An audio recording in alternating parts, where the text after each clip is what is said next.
then. Today is December the 16th. There's a man sitting up on the roof of a truck as they passed by me on the left. I was just playing with my son. We were having a game of Red Redemption 2. Red Redemption 2, not Dead Redemption, Red Redemption. And it's set in like the 18th, maybe the 18th or the 19th century,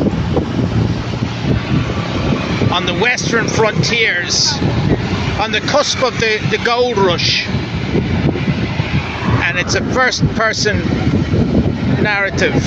So you are a cowboy navigating your way through the foothills of California, interacting with various different Indians and cowboys in various different villages, buying and selling horses, taking on missions where you have to go and shoot people.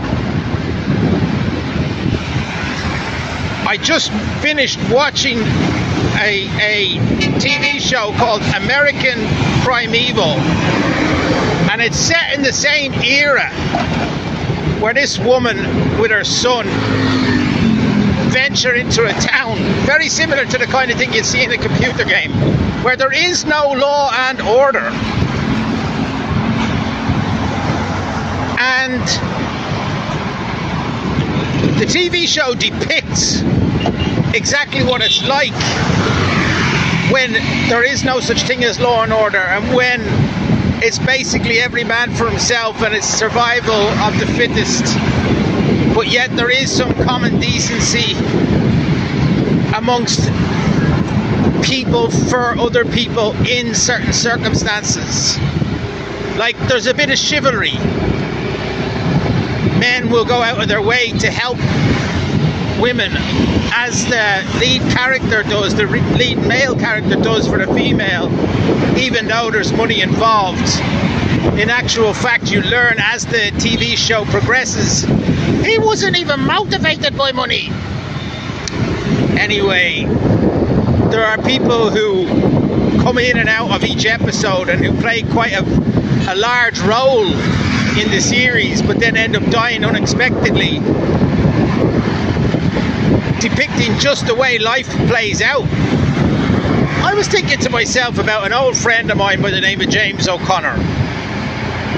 When we were in Waterford way back when the Twin Towers were attacked, myself and James and Mel and a man by the name of Terence and John Prenderville and maybe one or two others, we were in this apartment above a hairdresser's watching on TV. Holy fuck! We said, holy fuck, they're crashing into the Twin Towers. And Sarah McQuillan burst through the door. She says, what? Aliens? Is it aliens that are doing that? Yeah, Sarah, it's aliens. There's aliens crashing into the World Trade Center. That memory is so startling. Like, it's so clear. I remember it like yesterday. And before you know it, there was a national day of mourning. And of course we were drinkers. Everybody's a drinker at the time. So the off-licence next door says, we'll be open tomorrow on the national day of mourning, but we'll only be open for an hour. We'll only be open for an hour.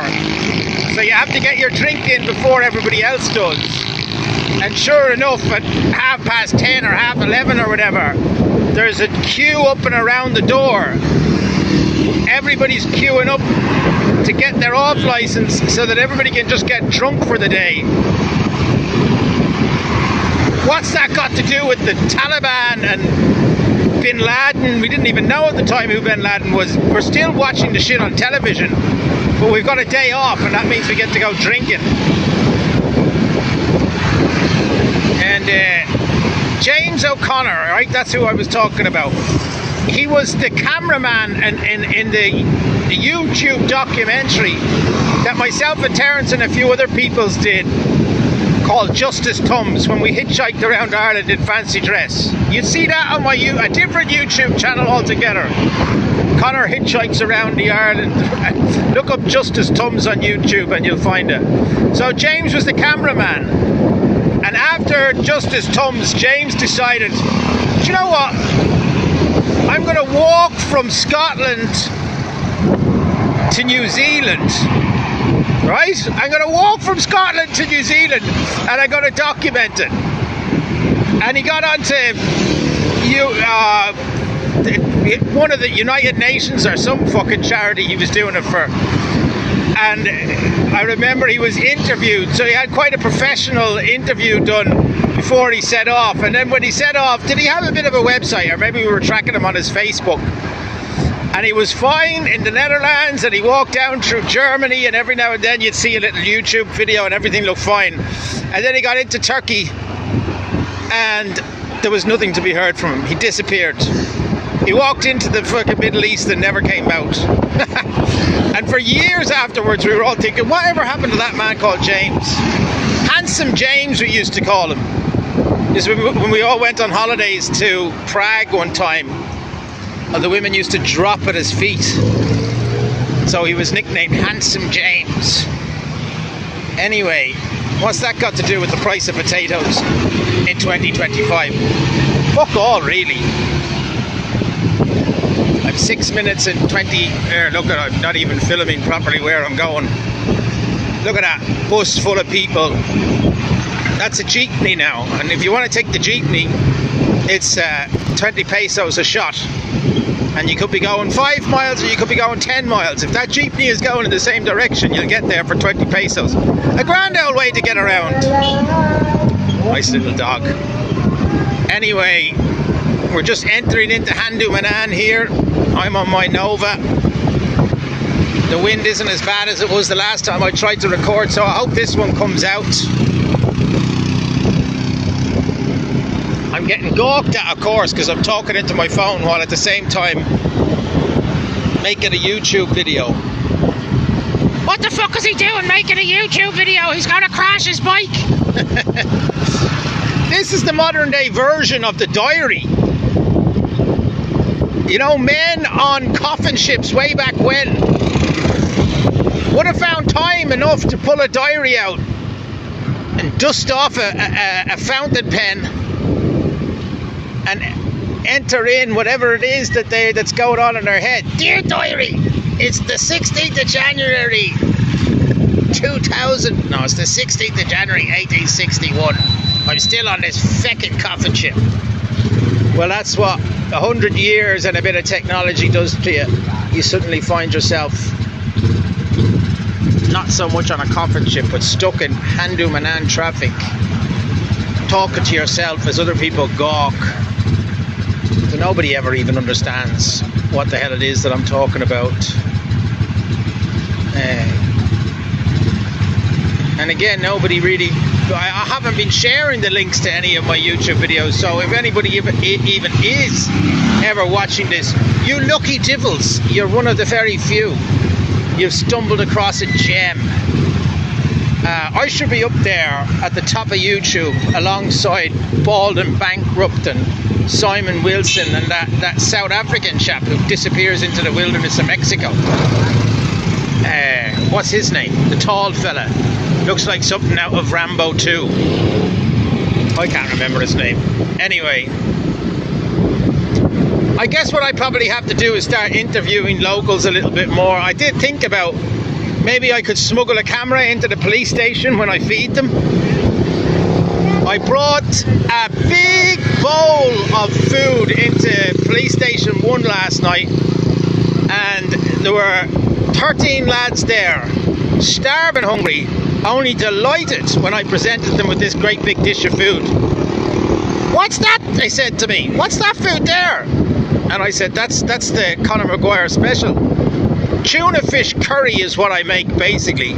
You throw 2 cans of tuna into the pan, put in some frozen vegetables, leave it on the hob for about 2 minutes, and then horse a big load of coconut milk in on top, and then curry powder. The whole thing costs about 400 pesos, and I get to feed. Lads, it's too much wind. I'll leave it there.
Hello! Ayong aga!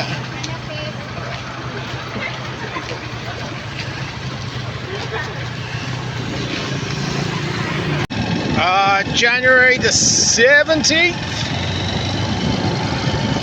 Wearing my silly army hat once again. I have a new set of headphones on, so not sure how the sound quality is going to come through.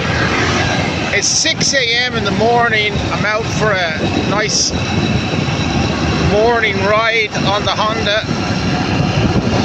I haven't really been driving it that much lately, so it has been neglected, and I'm feeling quite serene this morning. On a podcast the other morning I was listening to the Where Is My Mind podcast. There was an Irish psychologist talking about attachment theory and attachment styles. Specifically, she was talking about people with anxious attachment styles and what happens when they relate with people with avoidant attachment styles. And what she was saying really struck a chord for me. So, someone with an anxious attachment style would often have fear of abandonment, right? A deep-seated fear of abandonment, and that was my experience with Kay. She even said it to me several times. You abandoned me! And what happens for them, they might not notice that they're even doing this, but because they have such a fear of abandonment, what they do in relationships is that they will inadvertently and consistently test their partner to see just how far can they be pushed. You know, just to make sure, oh, is this person going to abandon me? Oh, hold on, I'll just push him even more. Oh, he still hasn't abandoned me. Let's see if I can push him just another little bit. And so they play these weird, twisted mind games without even realizing it. And maybe the partner will stick with it and will prove, you know, I'm not going to abandon you, you know, no matter how terrible that you are. But at the end of the day, we're all only human. So someone who is in a relationship like that and is dealing with somebody with abandonment issues can be pushed to the point where they actually develop an avoidant attachment style. And that's what's happened to me. So that now I really don't want to have any kind of relationship with anyone. I just want to be by myself. It seems to me that from my experience, what girls are looking for is they're looking for somebody to come in and fix everything. And my red flags say women are far too needy. You know, then I drive past something like that, an entire family out for a morning walk, and I feel a pang of guilt. And it's like, all my son has is his two parents. Yeah, he's got some cousins and what have you, but they're not really up to much. And if he doesn't have me and her together, what does he have? And I have to really focus and remind myself there was something just very much off about the relationship. The communication between the two of us was abysmal. Anyway, that's my mid-morning rant. Look at that. Look at the sunshine. Look at the sun coming up there. People out for their morning drive too. That's Decca Homes over there to the left, and Handu Manan about 2 miles over to the east. Look at that, mate. I'm going to come out for more rides like this in the future. This is really nice. Okay, that's it from me, from a sunny Philippines. Over and out.